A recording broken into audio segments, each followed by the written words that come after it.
It's a 2023-2024 season preview of the NBA champions Denver Nuggets. Next on the Dime. You are now listening to The Dime with Josh and Quab, your go-to NBA podcast. Subscribe on Apple, follow on Spotify, and be sure to hit up the YouTube channel for video content. And now your hosts, Josh and Quab. What's going on, everybody? Welcome to The Dime. Today, we preview the season, the upcoming season for your defending champions, your Denver Nuggets. And we're here with the analyst, the lead analyst from Mile High Sports, also the host of Pickaxe and Roll Podcast on YouTube. Everybody, please welcome to The Dime for the second time, Ryan Blackburn. Ryan, how's it going, man? Oh, good, guys. Thank you so much for having me on. It's nice to be back. It's been a couple of years, but I'm excited to be back. This is a nice. I want to recur. Let's do the recurring guest thing. It's gonna be great. Yeah, let's do it, man. And you're on top of the mountain. We've been doing season previews, and everything's like, well, what can they do better? And for you, it's just like, yeah, everything was great.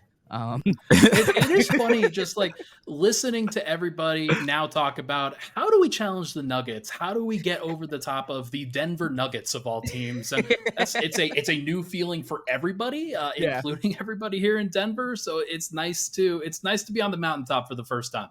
Yeah, let's get started. Like, how does it feel covering a team like that? Is it weird going into the season where you're just like, well, they won it last year. Usually you're talking about improvements, and I know that you're looking forward to next season, but like, what are you writing about? What are you even talking about? Well, right now I'm not writing too terribly much, but trying to take as much time off as I possibly can. You never realize how long the NBA season is until you're covering it in June. And it's really, I mean, I'm not going to complain at all, but like, it was really fun. It was a completely new experience for me.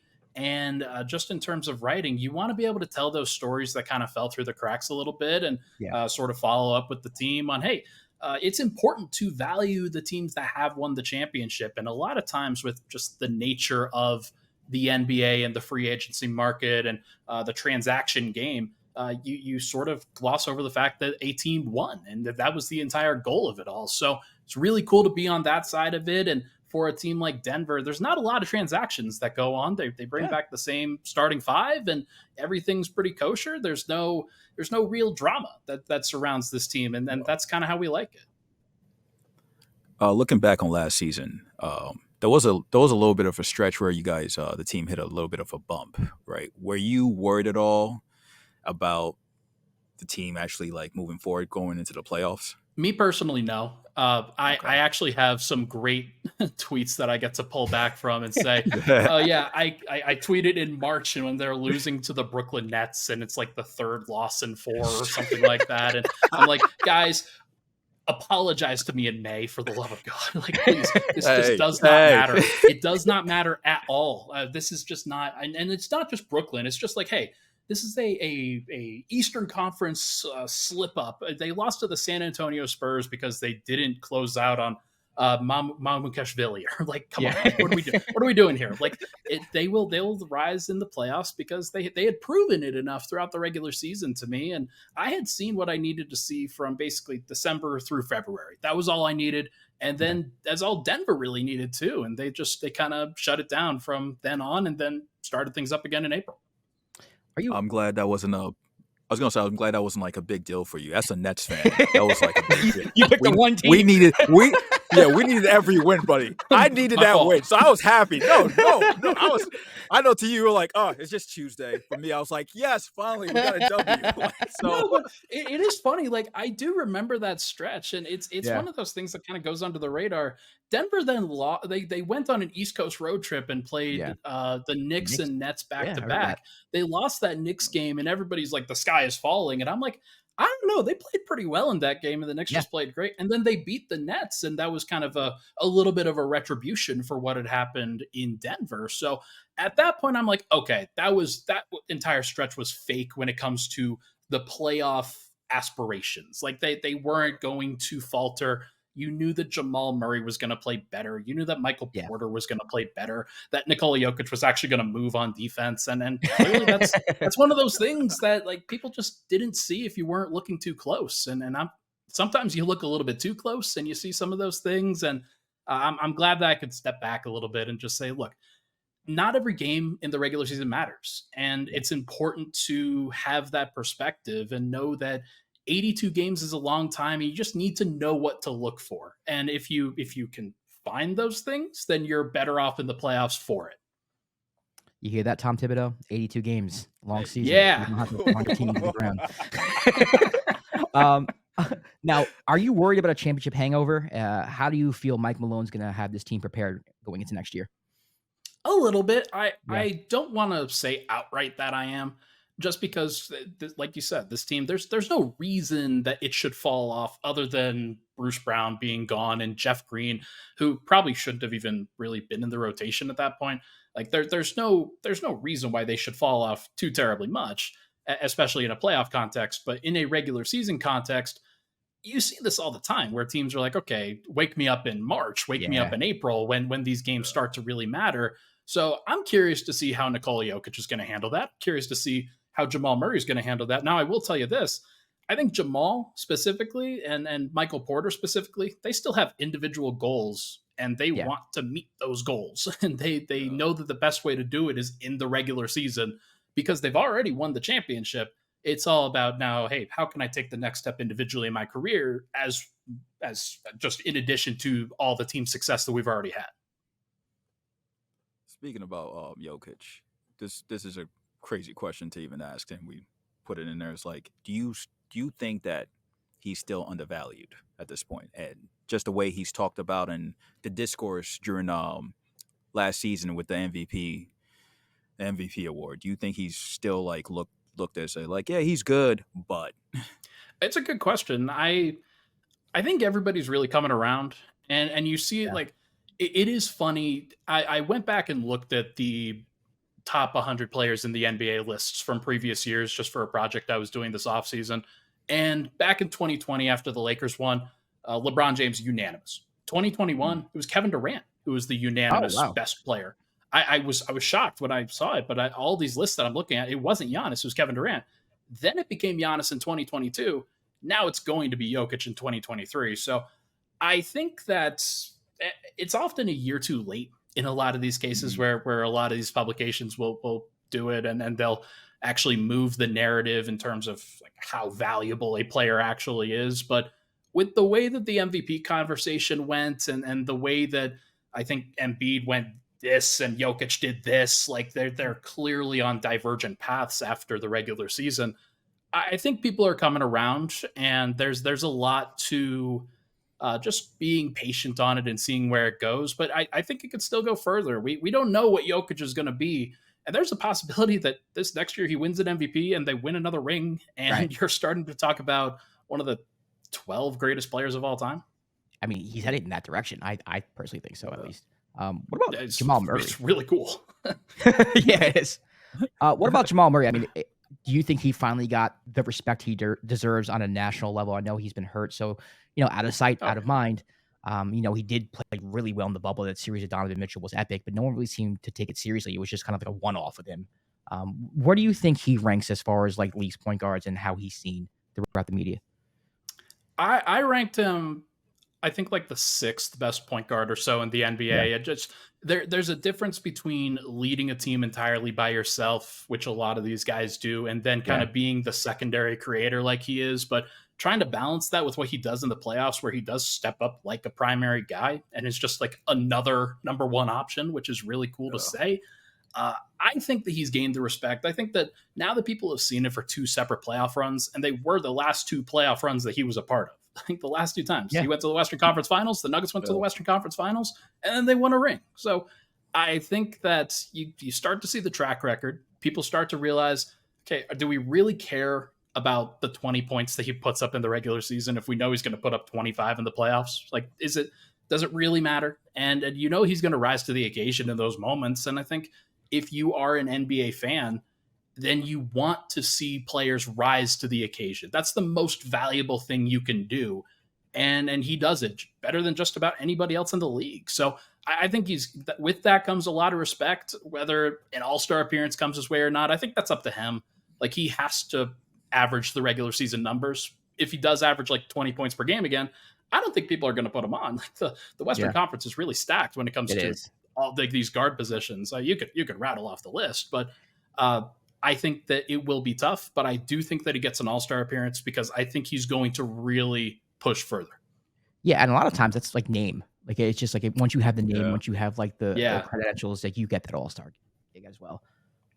It'll be really interesting to see because he's kind of gone backwards in terms of what you're supposed to do from a like notoriety standpoint. Like you're winning the championships and now you're getting the individual accolades. We don't have a lot of players that do that. So I'm curious to see how he's covered nationally. What about Michael Porter Jr.? Do you think he takes another step this year? I think he will. I think coming back this last year, his entire goal was how can I help the team win?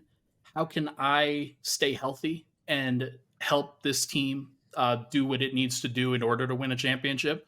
And he was very vocal about that and did the work behind the scenes in order to become a better defender, a smarter player, and somebody that you couldn't play off the floor in the playoffs. He was making plays in the finals and just like he didn't shoot well in the finals, but he actually did a lot of other good things. So I think that's the next steps for him are kind of rounding that out and making that more of a consistent regular season thing, but also maybe handling the ball a little bit more, being a playmaker for others, running some pick and roll and DHO stuff a little bit more frequently. But there's only so much opportunity in a Jokic, Murray sharing the ball offense. So I think maybe he staggers with the second unit a little bit and gets some points that way. But I'm curious. I'm as curious as you guys are. It should be interesting. Yeah, it's interesting you say that because going into these season previews, like a lot of our questions are, hey, you ran this type of offense last year. Could have been better. Didn't really work out the best. Like, what wrinkles do you think your coach should make? And with you, it's like, pass it to the big Serbian dude.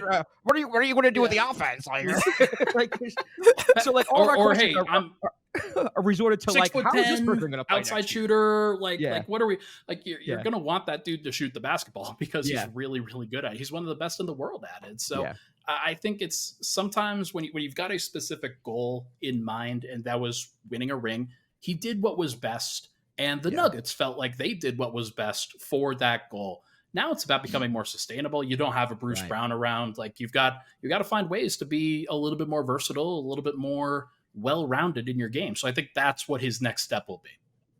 You mentioned Bruce Brown, and I think this is probably the only thing that I could think of going into the season where there's a question mark, where there's uncertainty, where a problem needs to be fixed. How does Mike Malone fix that problem? Is the answer on the roster? Is it Christian Brown?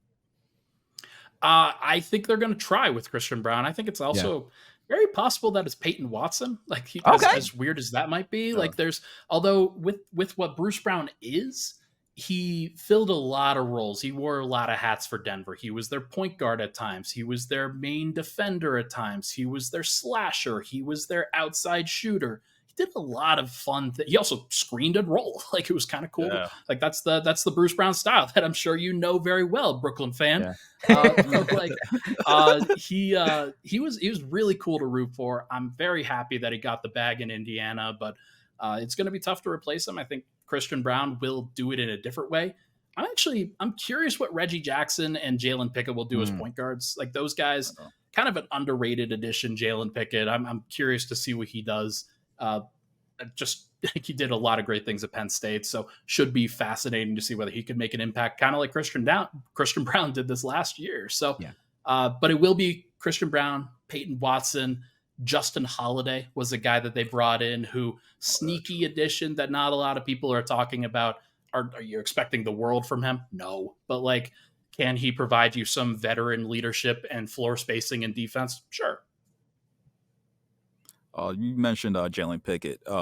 Speaking about some of the rookies the team drafted and how well they played during the summer league, do you expect any of them to, I guess, break through, get rotation minutes like Pickett and Hunter Tyson? Yeah, those guys, like Denver did a really interesting thing this offseason. Rather than like, because you know how, like, I'm sure you guys talking to a lot of these teams about the cap moves that they made, the salary cap structure, the CBA, things like that. Everything became penalized a little bit more this year for having a pricey team. So Denver did a thing where they added a whole bunch of rookies and they added a whole bunch of cheaper contracts, but older guys that they think could potentially play as soon as this season.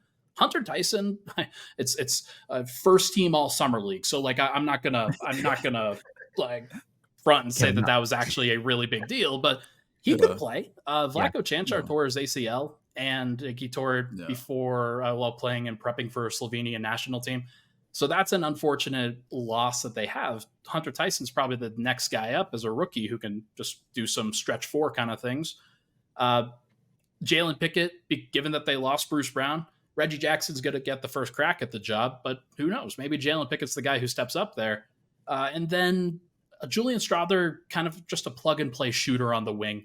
You can always use those guys. Whether he actually defends well enough to play meaningful minutes, we'll see. But, I mean, if you're shooting, 38-40% as a wing shooter, like, people are going to be okay passing you the ball. Like, they're going to want to pass you the ball if that actually, like, helps them out a little bit and helps the Nuggets out a little bit. So we'll see. I think I would probably say all three of those guys are outside of the rotation to start the season, but you never know what it's going to look like in the regular season for a Nuggets team that's coming off of a championship run. You're going to want to open up that rotation a little bit. You don't want to get your guys tired. Right. Now, if I were to give you the GM cap, and we're going to look a little bit into the future, I know this might be a little unfair because we're not even in the preseason. Let's go. Trade deadline comes around. How do you improve this team to prepare for the playoff run? So, I mean, it's going to be interesting to see what those young guys look like. Everything is so in flux when it comes to Denver's bench. Like, you look at Christian Brown is going to be their sixth man, and Peyton Watson or Reggie Jackson or Zeke Naji are probably going to be their seventh man. That is not a lot of stability. So I think you're probably just going to pick the best bench player that you can get for the money that you're willing to pay and say, all right, we're going to offer second round picks, maybe a future protected first if we can free one up, and some matching salary, and go get the position of need, whether it's a backup center, probably not. Like, I think they might, they're pretty comfortable playing Aaron Gordon at backup center as we saw this last playoff run. It might be a wing shooter if Julian Strawther isn't ready. It might be a backup point guard if Reggie Jackson isn't ready. It might be a wing defender, somebody who they can trust a little bit more consistently than a Christian Brown or a Peyton Watson. But it is pretty unsettled. I'm not gonna lie. I think that's probably the weakest aspect of Denver's roster, or at least the most unsettled aspect of Denver's roster. And I wish I had a better answer for you than I did. No, I mean, it's like I said, it's hard. It's hard to come up with things that are like a conflict or like a question mark with a team that just won the championship and is returning basically everybody who really helped them win the championship. So, well, and here's the thing, like this last year, they were like plus 12 with Jokic on the floor. Like it was plus 12 net rating, whatever it was. And so you just make sure that those minutes are good and the other minutes aren't destructive, and you're probably going to be fine. Christian Brown's going to play in the playoffs. We know that. They need to find a seventh man, somebody who can replace Jeff Green. Somebody who and I don't think it's going to be Vlatko Cancar. So that would probably be the position I'm looking at. Some 6'8", 6'9" veteran forward who could do some different stuff. That would be that'd be my guess. And maybe it's Hunter Tyson, but Hunter Tyson's also a rookie. Right. All right, Ryan. Are you ready to play some For Real or Fugazi? For real or fugazi? Are they the real thing, or are they a fraudulent entity not dignified enough to be inserted into the conversation? Oh, let's go. All right, so basically, I'm going to name a team, and you tell me whether or not they're for real, as in they are a threat to dethrone the Nuggets, or Fugazi, as they're just not a threat, not worried about them. You ready? Okay, let's go. First team, the Los Angeles Lakers, your Western Conference Finals opponent. Fugazi. I love it. I'm just kidding. They're for real. I think they are a for real threat. I just wanted to make that a clue. I don't blame you. Los Angeles Lakers fans could be in my mentions and be like, this hater, this stupid loser. No, I think the Lakers are for real. I think that as long as Anthony Davis is healthy, he's one of the only bigs that can seriously challenge Nikola Jokic on either end of the floor. We did see that matchup this last playoffs, and it didn't go Anthony Davis's way. Does that mean that he doesn't learn from it and that he can't do it in the future? No, he could definitely improve. I think that there's reason to believe that he could improve. Does Christian Wood really satisfy that issue? No. But I do think that if the goal is to outscore the Nuggets, then Christian Wood could definitely be a part of that. And Anthony Davis could definitely be a part of that. Those guys are very talented bigs. And they've got some other guys that I think you cycle out some of the role players that didn't play well for them. The Lakers could do it. I would pay good money to see Christian Wood try to guard Nikola Jokic. That'd be fun. You mean Pau Gasol? You mean? It's actually never happened before, so they've played several times, but I don't think I've ever seen it. So yeah, you haven't. You definitely haven't. Next team, the Miami Heat, for real or Fugazi? I think they're for real because if they do end up getting Lillard, then that's the one thing that you could really say. They defended Denver pretty well in the playoffs. They made them work. It's hard to make it's hard to make Jokic and Murray really work, but with the way that they got up into Denver, with the way that they pressed into them and made some reads a little bit more difficult, if you add a top 15 player who can carry some offense a little bit, there's no reason to believe that like upgrading from the Gabe Vincent role to the Dame Lillards of the world, like that could absolutely help them. Do they have enough depth? I don't think so, but we'll see. Like they're definitely taking more than one game off of Denver next time those two teams face in a series. But whether they do, we'll see. Do you think that Heat culture is real? Oh yeah, it's real, but it's also like Nuggets culture is real. Like, there we go. Mavericks culture is unfortunately real.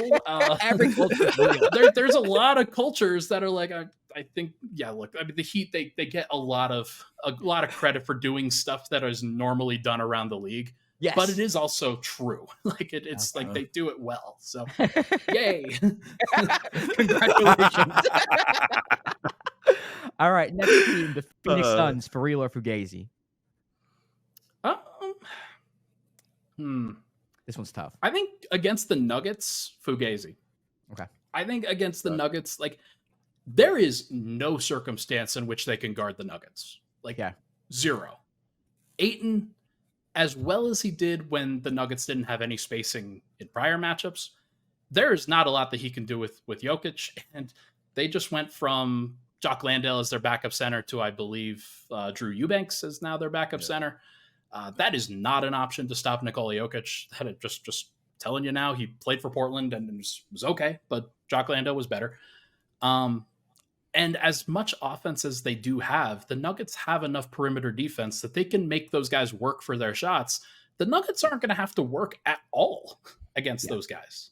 Just not at all. Like it's going to be barbecue chicken for the entire time. And I can't wait for this clip to come out in April of next year. It's going to be great.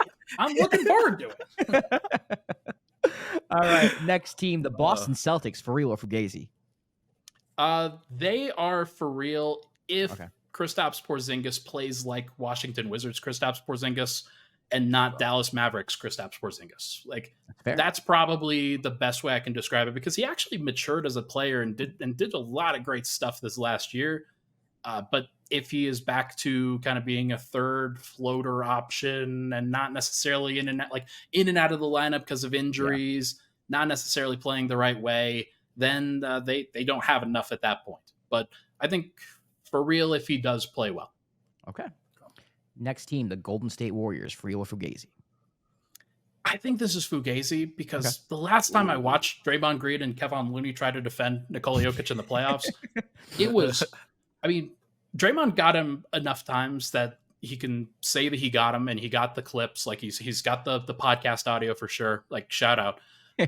But I do think that this is 2 years later, and you're talking about an older version of the Warriors, even than when they faced Denver the last time. Yeah. And they don't have enough firepower to match up with Denver. Like they just don't. And they don't have the defensive personnel to match up with Denver either. So I think that would be a pretty quick series personally. Fugazi. Just a quick side question. Out of everyone you see try to guard Jokic, who's the best defender against him? Yeah, I wanted to ask that too. Wendell Carter Jr. Wow. No, it's actually it is a random poll. I understand that your guys are like, what is he talking about? It's real. It's like Wendell Carter is actually a really good defender. He's big enough, he is strong enough, he is mobile enough, and he doesn't fall for a lot of the fakes. Like, he makes Jokic work.